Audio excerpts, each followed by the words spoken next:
क्या कोई आश्रम में ऐसी बातें फैला रहा है? हाँ, कि सदगुरु आपका ध्यान रखेंगे, चिंता ना करो, चिंता ना करो, आप बस सोते रहिए।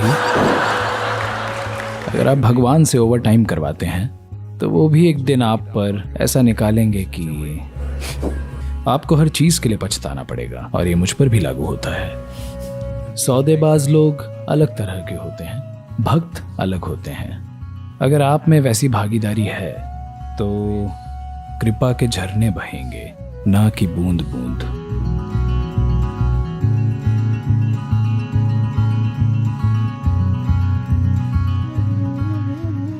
भक्ति का मतलब ये नहीं कि देवी आपके काम करेंगी या सदगुरु करेंगे। ये बकवास आपको किसने बताई? क्या कोई आश्रम में ये सब फैला रहा है? अरे सदगुरु आपका ख्याल रखेंगे, चिंता ना करें, चिंता ना करें, आप बस सोते रहिए, सदगुरु जागेंगे और आपके लिए साधना करेंगे।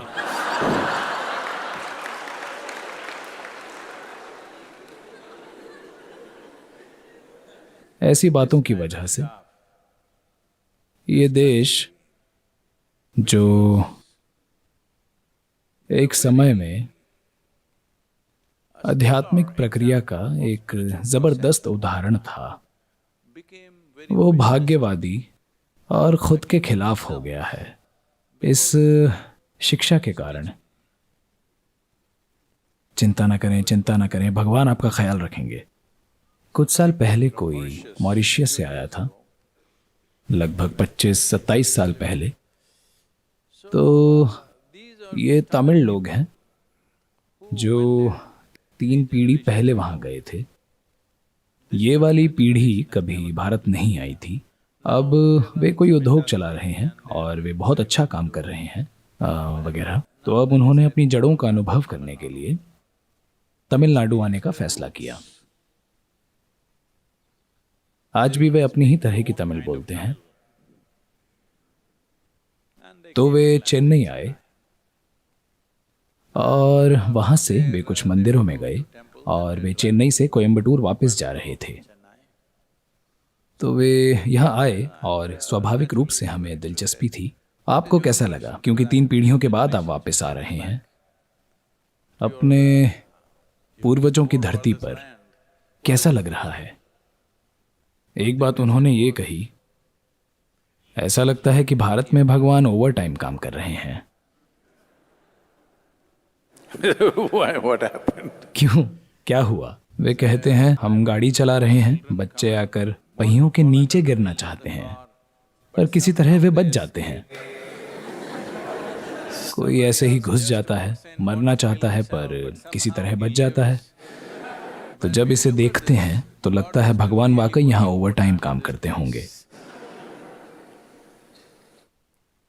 अगर आप भगवान से ओवर टाइम काम करवाते हैं तो वे भी एक दिन आप पर ऐसा निकालेंगे कि आपको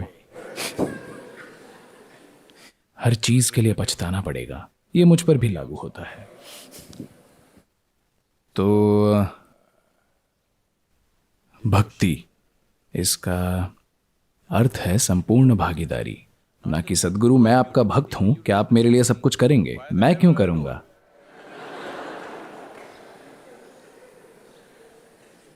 भक्ति का अर्थ है आपकी तरफ से पूरी भागीदारी। जब कोई भागीदारी नहीं होती तब आप बस सामाजिक रूप से सही चीजें करते हैं। आप में से कुछ वो भी नहीं करते, पर ज्यादातर लोग बस वो काम करते हैं जो उनके हिसाब से शिष्टाचार है या जो बस उनकी ड्यूटी है। पर जब आपके अंदर किसी चीज के प्रति प्रेम या भक्ति की गहरी भावना होगी, सिर्फ तभी आप वो सब कुछ करेंगे जो आप कर सकते हैं। मैं कह रहा हूं कि जीवन के हर पल में अगर आप वो सब नहीं कर रहे हैं जो आप कर सकते हैं, तो आप खुद को किस काम के लिए बचा रहे हैं? क्या आप अपनी कब्र से काम करना चाहते हैं? हेलो? नहीं, लोग आजकल अपने घर से काम कर रहे हैं। तो मैं आपसे पूछ रहा हूं, आप अपनी कब्र से काम करना चाहते हैं? आपके जीवन के हर पल में क्या यह महत्वपूर्ण नहीं है कि आप वो सब कुछ करें जो आप कर सकते हैं? इसी गहरी भागीदारी को भक्ति कहते हैं। भक्ति कोई सौदा नहीं है। सदगुरु, मैं आपके प्रति बहुत समर्पित रहा हूं, पर आपने मेरे साथ कुछ नहीं किया। मुझे आपके साथ कुछ करना ही नहीं था। सौदेबाज लोग अलग तरह के होते हैं, भक्त अलग तरह के होते हैं। मेरे साथ कुछ होने ना होने की जरूरत नहीं है, मैं खुद को इसमें झोंक दूंगा। यही भक्ति है।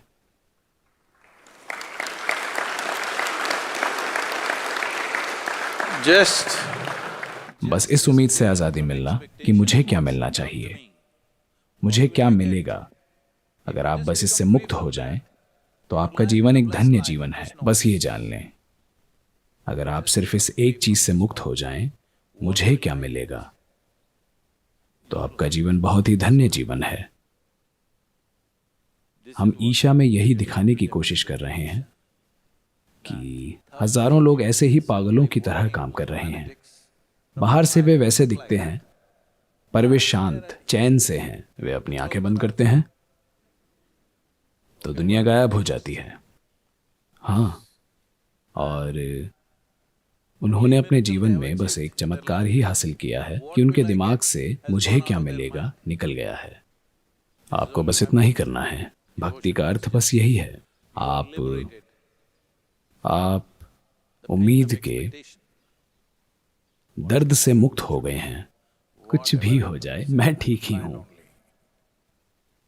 क्या बेहतर है? आप जो चाहते हैं वो हुआ, ये बेहतर है, या कुछ भी हो आप ठीक हैं, ये बेहतर है। बात बस यही है। पर जब आप ऐसे हो जाते हैं, जब आपका अपना कोई भी स्वार्थ नहीं होता, तब आप अपनी तरफ से पूरी कोशिश करेंगे। एक इंसान बस यही कर सकता है। और जब आपको ये चिंता नहीं होती कि आपको क्या मिलेगा, तो कृपा आप तक पहुंच पाती है। क्योंकि आप हिसाब ना लगाएं। सदगुरु, 3 मिनट तक मैंने ये नहीं सोचा कि मुझे क्या मिलेगा, मुझे कितनी कृपा मिल जाएगी।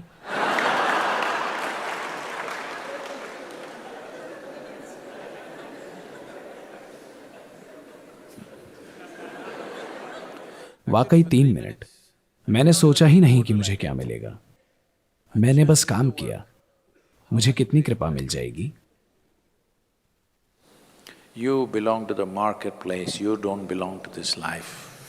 आपकी जगह बाजार में है, जीवन में नहीं है। इस जीवन में पाने के लिए कुछ नहीं है। तरीका कोई भी हो, चाहे कोई आपको अच्छे से दफन करे या लोग आपको यूं ही फेंक दें, वैसे भी आप पृथ्वी का एक हिस्सा बन जाएंगे। हेलो, समस्या क्या है? कोई हमें शानदार अंतिम संस्कार दे, ठीक है। किसी ने हमारे शरीर को कहीं फेंक दिया, क्या बड़ी बात है, मैं पूछता हूं। जो भी हो, वैसे भी आप धरती का ही एक हिस्सा हैं। अगर आप ऐसी भागीदारी दिखाते हैं कि आप यहां मौजूद हर चीज का हिस्सा हैं, तो कृपा आप तक पहुंच पाएगी। अगर आप सोचते हैं कि आप अपने आप में अलग हैं और आप कहीं और से आए हैं और आप अपने सर पर कुछ ढोते हुए कहीं जाना चाहते हैं, तो आप अपना जीवन बर्बाद कर देंगे। चीजें आपके आसपास खुद को व्यवस्थित कर लेती हैं। अगर आप अपने जीवन में कुछ महत्वपूर्ण कर रहे हैं, तो चीजें आपके चारों ओर अपने आप व्यवस्थित हो जाएंगी। कुछ मात्रा में आराम वगैरह आएंगे। पर आप ढूंढ क्या रहे हैं? क्या आप आराम ढूंढ रहे हैं या फिर तृप्ति? ये आपको तय करना होगा। अगर आप जीवन में तृप्ति खोज रहे हैं, तो भागीदारी जरूरी है। भक्ति का अर्थ है बस बिना किसी सवाल के बेधड़क भागीदारी। भक्ति बस यही है, संपूर्ण भागीदारी, अपना सब कुछ झोंक देना। अगर आप में वैसी भागीदारी है, तो कृपा के झरने बहेंगे, ना कि बूंद बूंद। एक बार आपको ऐसी कृपा मिल गई, आपका जीवन तृप्त हो जाएगा। किस तरीके से, कैसे, आपको हिसाब लगाने की जरूरत नहीं है। अगर आपका शरीर, मन और ऊर्जा रुकावट नहीं है और कृपा आप तक पहुंच रही है, तो आपको परेशान होने की जरूरत नहीं है कि इस जीवन का क्या होगा। जो भी होगा, सबसे अद्भुत चीजें होंगी।